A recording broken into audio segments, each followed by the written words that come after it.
ವಿಶ್ವ ಮಹಿಳಾ ದಿನಾಚರಣೆಯನ್ನು ವಿಶೇಷ ರೀತಿಯಲ್ಲಿ ಆಚರಿಸಿದ ಜಯನಗರ ಗ್ಯಾರಂಟಿ ಯೋಜನೆಗಳ ಅನುಷ್ಠಾನ ಸಮಿತಿಯ ಅಧ್ಯಕ್ಷರಾದ ಎನ್ ನಾಗರಾಜು.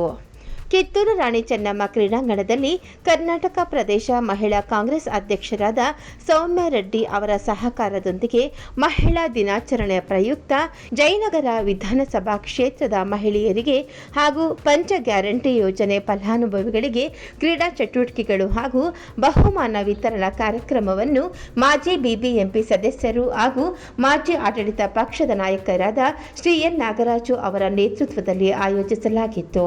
ಮಹಿಳೆಯರಿಂದ ಜ್ಯೋತಿ ಬೆಳಗಿಸುವ ಮುಖಾಂತರ ಕಾರ್ಯಕ್ರಮವನ್ನು ಉದ್ಘಾಟಿಸಲಾಯಿತು. ನಂತರ ಅನೇಕ ಕ್ರೀಡಾ ಸ್ಪರ್ಧೆಗಳನ್ನು ಏರ್ಪಡಿಸಲಾಗಿತ್ತು. ಗೆದ್ದಂತಹ ವಿಜೇತರಿಗೆ ಸೌಮ್ಯ ರೆಡ್ಡಿ ಮತ್ತು ಎನ್ ನಾಗರಾಜು ಅವರು ಬಹುಮಾನ ವಿತರಣೆ ಮಾಡಿ ಸನ್ಮಾನಿಸಿದರು. ಇದೇ ಸಂದರ್ಭದಲ್ಲಿ ಕ್ರೀಡಾಂಗಣದಲ್ಲಿ 200ಕ್ಕೂ ಹೆಚ್ಚು ಗಿಡಗಳನ್ನು ನೆಟ್ಟಿದರು. ಬಂದಂತಹ ಅತಿಥಿಗಳಿಗೆ ಎನ್ ನಾಗರಾಜು ಅವರು ಸನ್ಮಾನಿಸಿ ಗೌರವಿಸಿದರು. ಕ್ರೀಡಾಂಗಣದ ಗೋಡೆಯ ಮೇಲೆ 20ಕ್ಕೂ ಹೆಚ್ಚು ಕಲಾವಿದರು ಕ್ರೀಡೆಯ ಚಿತ್ರಗಳನ್ನು ಬಿಡಿಸಿದರು.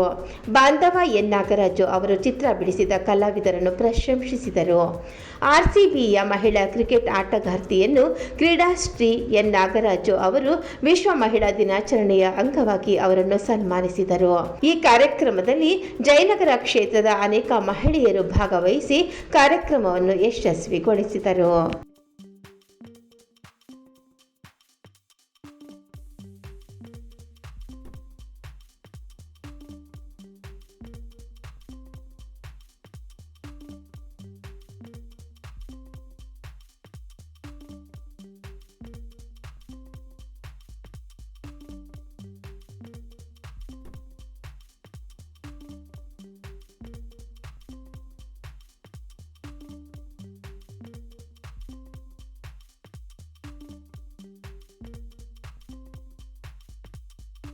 ವಿಶ್ವ ಮಹಿಳಾ ದಿನಾಚರಣೆ ಅಂಗವಾಗಿ ವಿಶೇಷವಾಗಿ ಮಹಿಳೆಯರಿಗೆ ಕ್ರೀಡಾ ಸ್ಪರ್ಧೆಗಳನ್ನು ಆಯೋಜನೆ ಮಾಡಿದ್ದೀವಿ.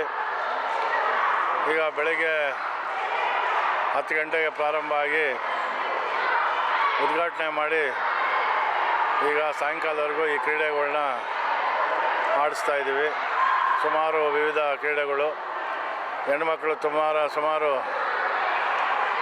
ಸಾವಿರಾರು ಜನ ಸಂತೋಷವಾಗಿ ಬಂದು ಇವತ್ತು ನಮ್ಮ ಕಿತ್ತೂರು ರಾಣಿ ಚೆನ್ನಮ್ಮ ಸ್ಟೇಡಿಯಮ್ಮಲ್ಲಿ ಮಹಿಳಾ ದಿನಾಚರಣೆಯನ್ನು ಮಾಡ್ತಾಯಿದ್ದಾರೆ. ಇದು ನಮ್ಮ KPCC ಮಹಿಳಾ ಅಧ್ಯಕ್ಷರಾದಂಥ ಸೌಮ್ಯ ರೆಡ್ಡಿ ಅವರ ಮತ್ತು ನಮ್ಮ ಸನ್ಮಾನ್ಯ ಜನಪ್ರಿಯ ಮಂತ್ರಿಗಳಾದ ರಾಮಲಿಂಗಾರೆಡ್ಡಿ ಅವರ ಆಶೀರ್ವಾದದಿಂದ ಈ ಮಹಿಳಾ ದಿನಾಚರಣೆ ಒಂದು ದೊಡ್ಡ ಮಟ್ಟದಲ್ಲಿ ನಡೀತಾ ಇದೆ. ಇದಕ್ಕೆಲ್ಲ ಮಹಿಳೆಯರು ಕೂಡ ಜಯನಗರ ವಿಧಾನಸಭಾ ಕ್ಷೇತ್ರದಿಂದ ಬಂದು ಭಾಗವಹಿಸಿದ್ದಾರೆ. ಬೆಳಗ್ಗೆ ಕಾರ್ಯಕ್ರಮ ಉದ್ಘಾಟನೆ ಮಾಡಿ ಒಂದು ಹಾಡು ಹೇಳೋ ಮುಖಾಂತರ ಒಳ್ಳೆ ಡ್ಯಾನ್ಸ್ ಪ್ರೋಗ್ರಾಮು ಮತ್ತು ವಿವಿಧ ಸ್ಪೋರ್ಟ್ಸ್ ಕಾರ್ಯಕ್ರಮಗಳು ಇವೆಲ್ಲ ಕೂಡ ಬೆಳಗ್ಗೆಯಿಂದ ಸಂಜೆವರೆಗೂ ನಡೆದಿದೆ. ಈಗ ಗೆದ್ದಂಥ ಹೆಣ್ಮಕ್ಳಿಗೆ ಬಹುಮಾನ ವಿತರಣೆ ಇರುತ್ತೆ. ಈಗ ವಿಶೇಷವಾಗಿ ಈ ಮಹಿಳಾ ದಿನಾಚರಣೆಯನ್ನು ಮತ್ತು ಗಿಡಗಳು ಮಹಿಳಾ ದಿನಾಚರಣೆ ಅಂಗವಾಗಿ ಗಿಡ ನೆಡುವ ಮುಖಾಂತರ 101 ಗಿಡ ನೆಡುವ ಮುಖಾಂತರ ಈ ಮಹಿಳಾ ದಿನಾಚರಣೆಯನ್ನು ವಿಶೇಷವಾಗಿ ಆಚರಣೆ ಮಾಡ್ತಾಯಿದ್ದೀವಿ. ಎಲ್ಲರಿಗೂ ನಮ್ಮ ಕರ್ನಾಟಕ ರಾಜ್ಯದ ಎಲ್ಲ ಮಹಿಳಾ ಮನೆಗಳಿಗೂ ನಾನು ಮಹಿಳಾ ದಿನಾಚರಣೆಯ ಶುಭಾಶಯಗಳನ್ನ ಹೇಳ್ತೀನಿ. ನಮಸ್ಕಾರ.